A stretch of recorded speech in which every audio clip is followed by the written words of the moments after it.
সকল শ্রোতাবৃন্দকে আমার প্রীতি, শুভেচ্ছা, স্নেহ, ভালোবাসা জানিয়ে শুরু করছি মাতা সরস্বতীর দ্বিতীয় পর্ব ও শেষ পর্ব। এই মাতা সরস্বতী জ্ঞানের দেবীকে কাহারা আরাধনা করেন। জ্ঞান ছাড়া কাহারও একটি পদক্ষেপও চলিবার উপায় নাই। চলিতে জ্ঞান, বসিতে জ্ঞান, খাইতে শুইতে জ্ঞান, জ্ঞানই সর্বস্ব আধার। সেই জন্য মানব দেবতার দানব, যক্ষ, রক্ষ, গন্ধর্ব, কিন্নর, পশুপক্ষী জগতে এমন কোনো প্রাণী নাই যে জ্ঞানদাত্রী বিদ্যাদেবীর তপস্যা করেন না। আর এই সরস্বতী মায়ের তপস্যা করিয়া ব্রহ্মজ্ঞানী হইয়াছেন যাহারা, তাহাদের কিছু বর্ণনা আমার সরস্বতী বন্দনা কবিতার মাধ্যমে প্রকাশ করিয়াছি। আধ্যাত্ম সাধনার পীঠস্থান এই ভারতবর্ষে যেমন যোগী মুনি ঋষির প্রাচুর্য রহিয়াছে, তদ্রূপ অগণিত পণ্ডিত সমাজও রহিয়াছে, যেমন বিদ্যারত্ন, বিষ্ণু শর্মা ও চাণক্য ইত্যাদি। এই চাণক্য লইয়া একটু নাড়াচাড়া করি। তিনি রাজা ও বিদ্বান ব্যক্তির মধ্যে এইভাবে বিভাজন করিয়াছেন এবং তিনি বিদ্বানকে উচ্চ আসন দান করিয়াছেন। বিদ্যাতাঞ্চা নৃপতাঞ্চা নৈব তুল্যং কদাচন, স্বদেশে পূজ্যতে রাজা, বিদ্বান সর্বত্র পূজ্যতে। সরস্বতী মাতা বেদ মাতা। বেদ হইল জ্ঞান, আর এই জ্ঞানের অধিষ্ঠাত্রী দেবী হইলেন সরস্বতী, তাই তিনি বেদ মাতা। আমরা হিন্দু সনাতন ধর্মের লোক, আমাদের ত্রিসন্ধ্যা গায়ত্রী জপ করিতে হয়। ত্রিসন্ধ্যা কি কি? প্রাতঃসন্ধ্যা, মধ্যাহ্ন সন্ধ্যা ও সায়ন সন্ধ্যা। সন্ধ্যা কি বস্তু? সন্ধ্যা হইল সন্ধিক্ষণ। সেটা আবার কি? সেটা হইল যখন দুটি শক্তি একটি বিন্দুতে মিলিত হয়, সেই তো সন্ধিক্ষণ। একটি যায়, একটি আসে, এই যে সীমারেখা মিলন বিন্দুর, তাহাই হইল সন্ধিক্ষণ। রাত্রিগত, সূর্য উদিত, একদিন যায় আর একদিন আসে, এই দুইজনের মিলন সংযোজন ক্ষণ হইল প্রাতঃ সন্ধ্যা। তদ্রূপ পূর্বাহ্নের ও পশ্চিমাহ্নের মিলন হইল মধ্যাহ্ন সন্ধ্যা। অতঃপর দিবস বলিতেছে তবে আমি যাই, আর রজনী বলিতেছে এই তো আমি আসিয়া গিয়াছি। এই যে মুহূর্তকাল, তাহা সায়ন সন্ধ্যা। এই ত্রিসন্ধ্যা গায়ত্রীর ধ্যান পৃথক পৃথক। প্রাতঃ গায়ত্রী কন্যা রূপা কুমারী, মধ্যাহ্ন গায়ত্রী যুবতী রূপা, আর সায়ন গায়ত্রী বৃদ্ধা রূপা। প্রাতঃ গায়ত্রী ঋগ্বেদ, মধ্যাহ্ন গায়ত্রী যজুর্বেদ এবং সায়নকালীন গায়ত্রী সামবেদ। এই ত্রয়ী গায়ত্রী জ্ঞানরূপা বিদ্যাদেবী মাতা সরস্বতী। অতঃপর ত্রিসন্ধ্যার ধ্যান বলিতেছি। ইহাতে সরস্বতী হংস বাহিনী ও কোথাও বৃষভ বাহিনী তাহা প্রকাশ পাইবে। এখন মহামান্য শ্রোতাবৃন্দের কাছে সরস্বতী দেবীর বাহ্যরূপের বর্ণনা করি। তিনি শ্বেতবর্ণা, শ্বেত বস্তু পরিহিতা, শ্বেত পদ্মাসনে অধিষ্ঠিতা, শ্বেত পুষ্পে পূজিতা, শ্বেতালঙ্কারে ভূষিতা। তাই তিনি শুক্লপক্ষে আরাধিতা এবং শুভ্র হংসপৃষ্ঠে প্রতিষ্ঠিতা।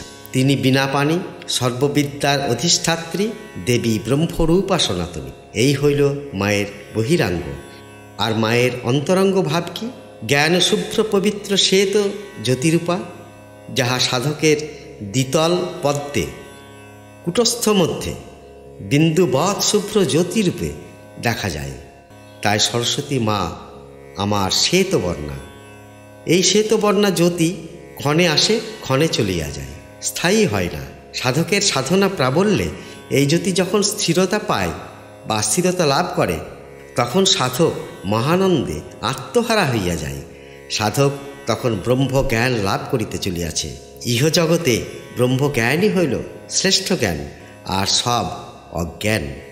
ইহা আমার কথা নয়, ইহা উপনিষদের বাণী। তাই আমি দেখিতে পাই, বাল্যাবস্থায় যিনি একদিনও স্কুলমুখী হইলেন না, ব্রহ্মজ্ঞান লাভ করিবার পর তাহার মুখে বেদের কথা, উপনিষদের কথা শুনিতে পাওয়া যায়। তিনি কে জানেন পাঠকগণ? তিনি আমাদের অত্যন্ত কাছের মানুষ। মানুষ বলিলে ভুল হইবে। তিনি দেবতা মহাজ্ঞানী রামকৃষ্ণ পরমহংসদেব। এখানেও হংস শব্দ শুনিতে পাই। মাতা হংস বাহিনী, ইহা প্রতীক মাত্র। আমরা যখন শ্বাস গ্রহণ করিয়া থাকি তখন স শব্দ উচ্চারিত হয়, আর যখন শ্বাস ত্যাগ করিয়া থাকি তখন হ হ শব্দ প্রকাশ পায়।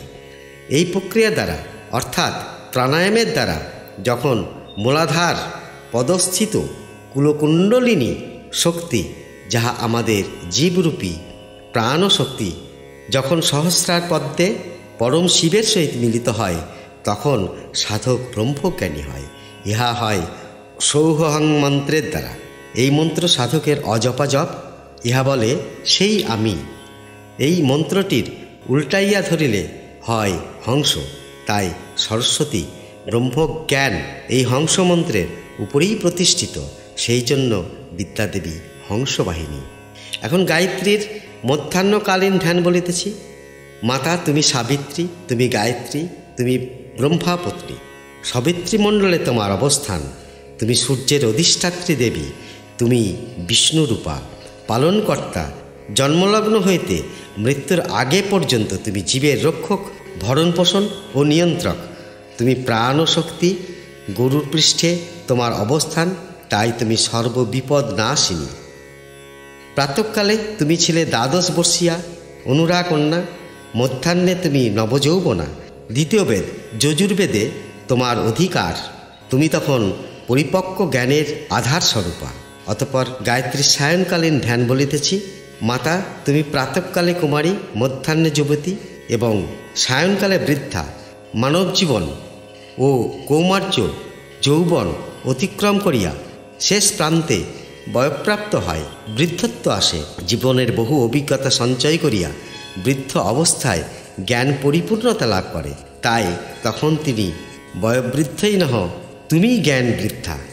শিব মহাজ্ঞানী, তাই তিনি শ্বেতবর্ণ। সায়ংকালীন সরস্বতীও জ্ঞান বৃদ্ধা, তাই মা আমার শিবরূপা। তাই মাতাকে বৃষভবাহিনী বলা হইয়াছে। মাতা তুমি বীণা পানি। বীণা একটি বাদ্যযন্ত্র। ইহা সঙ্গীতকে মাধুর্যমণ্ডিত করে। বৃদ্ধ বয়সে মাতার আধার সামবেদ, সামবেদ সঙ্গীতময়, তাই মাতৃ করে বীণা যন্ত্র।